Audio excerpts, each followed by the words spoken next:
It's time for another podcast by George. Straight talk, straight from the heartland, that'll have you saying, "By George, I think he's got it." Now, here's George. Hello, hi, how are you? And welcome back to Podcast by George. Well, I'm trying to walk it like I talk it. I told you that I was going to do a little bonus, a little extra podcast on the Climate Crisis Parade this past noon in downtown Des Moines, and there were hundreds of people in the street down there protesting or demonstrating or showing concern about the looming climate crisis, which we've talked about a lot here on the podcast. It's going to get us all, folks, if we don't find a way to get it first. And it was a great event. I mean, it was well attended. There were hundreds in the street. The thing I would say is that there was a lot of media in town. That's the reason that they held it at this time, because everybody's in town for the Iowa caucuses. We've had enough of that for a while. That's going to be over with here in a couple of days, but there wasn't a lot of media at this event. The media comes in for some criticism. We'll get to that in a little bit. Well, what they don't know is that with 300 or 400 people in the street in Des Moines, and I think there were probably closer to maybe 1,000 down there, that might be equivalent to 30 or 40,000 in New York, maybe more. I haven't done the math on the demographics, but that's a big crowd. But the media wasn't there very much. A lot of protesters, a lot of demonstrators, but the Guerrilla was there. The Guerrilla wasn't in the room like everybody talks about. The Guerrilla was in the street. Here he is. We'll be moving west down the street. If everybody can start moving right now, we'll be moving west down the street. Okay, so I just wanted to start with a Guerrilla to get us started. I thought that guy was great. But, you know, I really feel good when I'm out at these kind of events. It's a bunch of like-minded souls. The sun was shining. It was cold. Nobody was freezing to death. It wasn't that bad at all. If you dressed for it, it was just fine. And it always reminds me of the great Buffalo Springfield song, Stephen Stills, you know. People carrying signs mostly say, hooray for our side. And there was a lot of that in Des Moines today. Check it out. Yeah, I guess.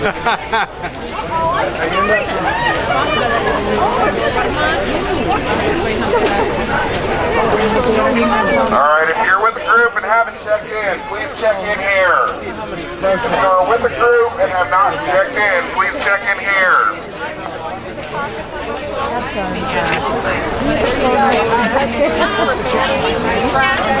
No, group. Amen. I think How you doing? I've got cake to put it on my water. I gotta go. Do I need to check in first? Excuse me. Hey, Mary, I thought I lost you.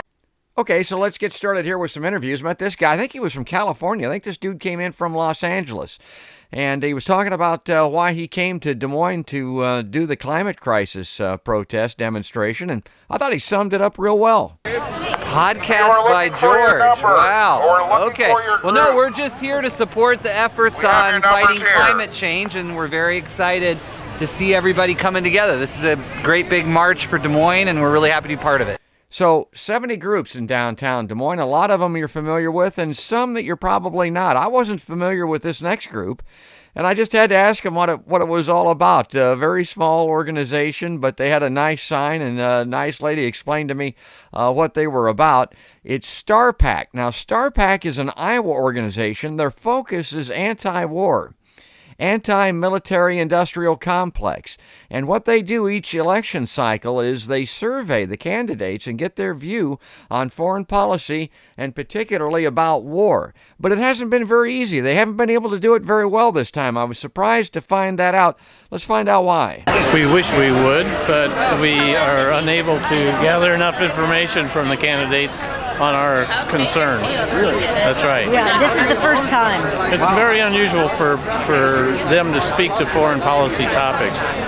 You know, if you notice, they're all talking about health care and domestic things. I support Tulsi Gabbard. Tulsi Gabbard will talk to you about it all day long. No kidding. Yeah. She does. The platform is based on that. Yeah, and she has good information. And I'm a real progressive. I got to tell you something. Most of those Democratic candidates don't want to talk to you because their donors are neck deep in the military-industrial complex. They really are. And I mean, they don't want to alienate at this juncture anyway, their funding. So that might be a reason they're not talking to you guys. That's surprising. Tulsi Gabbard will talk to you, guaranteed. How about Bernie? That was just last night. Well, he's pretty good. Yeah. Well, you may have heard me there a little bit, and if you've watched the podcast at all, you know I'm a big fan of Tulsi Gabbard. And Tulsi Gabbard's entire candidacy is based on this stopping foreign wars, this stopping the interventionism around the world, the endless wars that we've been involved in my entire life. And I was really surprised to find out that these people had not heard that much about her. Now, you may have seen her on the debates. It's really all she talks about. She's kind of a single-focused candidate, but it kind of branches out into everything, as she explains, and it has a lot to do with the climate crisis. She puts it very well. Think of it this way. If you get a newly elected president, one of the things that you're going to be able to do immediately is have an impact on where we're intervening militarily, but also on climate crisis. They'll be able to go out and meet immediately with world leaders to try to do something to get this ball rolling in a big way real quick, because we're in big time trouble, folks. You don't think so? Just ask a climate scientist. Well, Tulsi Gabbard is the perfect candidate for this. She would be beloved by the leaders around the world if she were the emissary, if she were the envoy, if she were the person that was going out and holding court on climate crisis. She would be great at that. And she also raises a great point about why this military interventionism is such a problem when it comes to climate crisis. You may not even think of it that way, but these regime change wars, why they're so harmful to the cause of stopping climate change. It's because it's hard to get anybody to collaborate with you when you're bombing the shit out of them, which is what we've done. That's all the United States has been known for over the last, I don't know, again, my lifetime, decades, 40, 50 years. It's what we're best at. It's what we do. And now we've got to join hands with folks around the world and try to get them to sing Kumbaya on climate change. It ain't likely if we're droning the hell out of them, if we're killing their leaders at domestic airports. She gets that. I mean, Tulsi Gabbard understands that. And I hope everybody recognizes that when it comes to the primaries and the Iowa caucuses. She's one of the very few candidates that gets it. Tulsi Gabbard. And the fact that you don't know about her, or maybe that you've got the wrong read on her, shows you how effectively we've been propagandized by the DNC, the Republican Party, the intelligence spooks, the military-industrial complex. War is big business, baby. You've heard that a lot, but it really is. And it's big for ratings. And most importantly, it is the Rosetta Stone. It is the very essence, the foundation of the adversarial relationship between the United States and its adversaries like Russia, real or imagined, mostly imagined when it comes to Russia, that keeps the intelligence agencies, the spooks, in business. It is their model. They hate Tulsi Gabbard because of that. And that's why you may have this uncomfortable feeling about Tulsi. That is propaganda at work. If you ask people why they don't like a candidate, why they don't like Tulsi Gabbard as an example, a lot of times they can't really put their finger on it. They don't know exactly why. They just have this feeling, and we go so often on how we feel about things and whether we like something or don't like something. It's because of the media. It's because of the corporate media by and large, and they're being in legion with these intelligence spooks. Matter of fact, we got one person with an intelligence spook background running for president right now. But yeah, I'm not gonna get into that. I wanted to move on to the next thing, which is one thing that you'll find surprising about this climate march today. I did, and I've been to a few of these types of things over the past years or decades. They're becoming woke about the corporate media's role in the malaise in America and the problems that we have around the world. I saw a lot of signs criticizing media and journalists, which I thought was interesting. Check this one out. I love this sign. I fancy myself a journalist. I have a journalism degree. I do a podcast. I used to be on WHO. How come you guys specifically are targeting or talking about journalists as far as climate crisis? And reach a lot of people. Do you think they're doing the job? Everything I know about climate change is because I've read things written by journalists, but I think there's a lot of people who don't know a lot, and the more mainstream journalism, the more it's covered, people will be more informed, and people will be more spurred to act. Any idea why they're reluctant to do that? Corporate. The journalists, I don't know. I can't speak to that. Not the money. All right, great. So let's take it back to the streets. What was that? That was a Doobie Brothers song, wasn't it? So I'm flashing back to all the classic rock, Buffalo Springfield for what it's worth, and taking it to the streets, the Doobie Brothers. But we were on the streets. There's what the crowd looks like. A lot of good signs. I like to pick those up. People put thought and they put effort into these things, so I like to get those on the podcast when I can. We're showing that nerd sign. Yeah.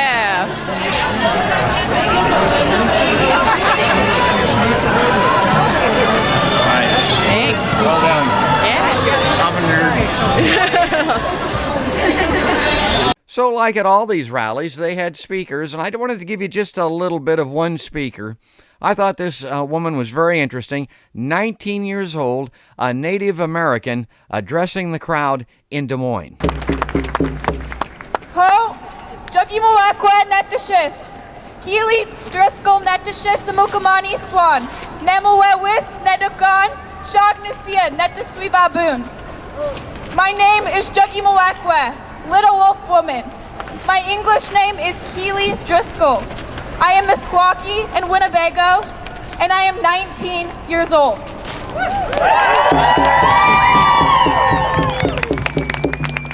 I would especially like to thank Christine Nobis from Seeding Sovereignty for supporting and encouraging me and many other Indigenous youth. For so long, I felt unseen and anonymous, but today, thanks to Christine, I have been given the opportunity to be a part of something bigger than myself. And I want to say Gadabi to all of you for being here. Thank you. You all give me hope.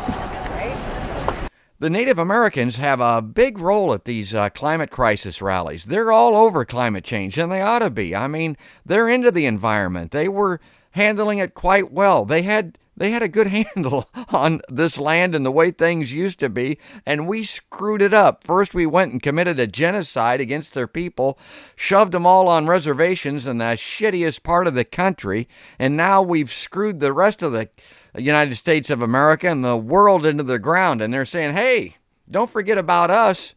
We're due a little here, and we might have a solution or two for you. We might be able to help you a little bit. So the Native Americans are all over when it comes to the climate crisis march. Well, anyway, I would always recommend that if you get a chance, go to one of these. You're going to feel good about it. The awareness that you create is great. The people that you meet is great. The imposition that you cause by blocking traffic a little bit, I mean, it's all good. It makes people think, wow, this must really be something. This must be a serious issue. There's hundreds of people here. You know, they have to wait through several red lights to let us walk through there. That's a good thing. There was a guy in a pickup truck. This guy, I mean, some slob heathen in a pickup truck yelling at his window at the marchers, calling him fat, lazy. He even said they needed to get a haircut, that they ought to get a job. And this guy's sitting in a truck, sitting there at a traffic light, getting 2 miles to the gallon in a vehicle that looks like a half-track from World War II. He could go up the side of the Himalayas in the damn thing. And he's sitting there criticizing people that are trying to do something about the environment and ecology and save. That's what we're up against, folks.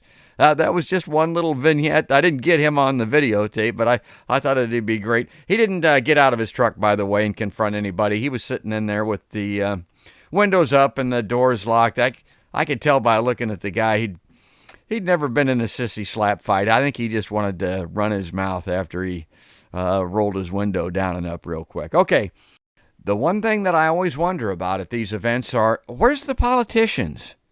Where are they at? Where are the elected representatives, and where are the people that are running for office, by the way? You know these Iowa caucuses are coming up. Every damn politician in the country is in Iowa, and most of them in Des Moines right now. Well, there were a few of them out there. One of the first that I got a chance to talk to was Cal Woods. He's running for U.S. Senator. He wants to take on Joni Ernst, and here's Cal Woods. Well, I'm running for the United States Senate. We need to have a United States Senator from Iowa and Washington who takes our climate science seriously, and I will. We need to have a senator who will fight for climate justice, social justice, economic justice. We have solutions that are available to us. We just need to take advantage of them. Wind and solar and hydro.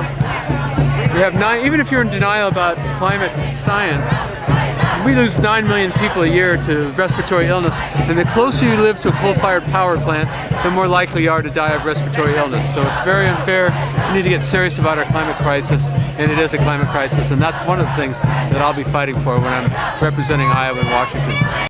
So that's Cal Woods, and again, he's running against Joni Ernst, you know, that bread wrapper wearing, hog castrating, pistol packing, motorcycle mama. Joni Ernst is up for election, and Cal Woods is one of the Democrats that's going to be in a primary, a runoff to go up against Joni. Also there was a real progressive, Kimberly Graham, also trying to unseat Joni Ernst. And how do you know that Kimberly Graham is a progressive? Well, one way you know is she supports the Green New Deal. Here she is talking about it. Away from fossil fuel and into a whole different economy. That's going to be a green economy that's not only going to produce good paying jobs for, young people, for people my son's age who are 20 and younger and people growing up, but it's going to clean up our planet. And we've got to do both. And so that's, calling it the Green New Deal is perfect because, we have that second Bill of Rights that FDR talked about back in the day, and we never quite made it. But we can make it now. We can do it now. Where he said everyone should be guaranteed a living wage job, and everyone should have health care, and everyone should have, a healthy planet and a house, and affordable housing. All of that. And I think that the time is coming where we've reached a critical mass where enough people think that those things are important and important enough to stand up and fight for. And when we get more what I call regular people into positions of power, then we'll start to see those things happen. And until we have the huge money influence in politics, if we keep that up, we're going to get the status quo. We've got to pull together and truly grassroots this thing. In 2018, we saw several people get elected to Congress who were what I call regular people, weren't well connected to money or wealth or corporations, and they made it in. And we're starting to see more and more of that happening. I'm a first-generation college student. I still have the student loans to show it. I'm not wealthy or well-connected to wealth. I just care a lot about people, about children especially, and I don't hear a lot of people talk about children in Congress. Might be because they don't have money and can't vote, just a guess. But we need to be investing a lot more in our kids, and that includes the climate crisis, but it includes things like universal child care, like education, and on, clean air, clean water, affordable housing. That's Kimberly Graham talking about FDR on PBG. Gotta love it. I know I do. Well, thanks for checking out this bonus edition. It's another podcast by George. We'll be back again soon. If you like this, particularly on YouTube, click that bell, subscribe so that you get all of the podcasts and updates. Like it. That helps people find it and see it on YouTube. And we'll be back on Facebook and all the other platforms where you find us very soon. We're going to do a preview of the Iowa caucuses, and then we'll come back with our friend Dr. Stephen W. Schmidt, the Lucan Endowed Professor from Iowa State University, to get his take on the caucuses once they're over. But for right now, that's going to do it. That's another podcast by George.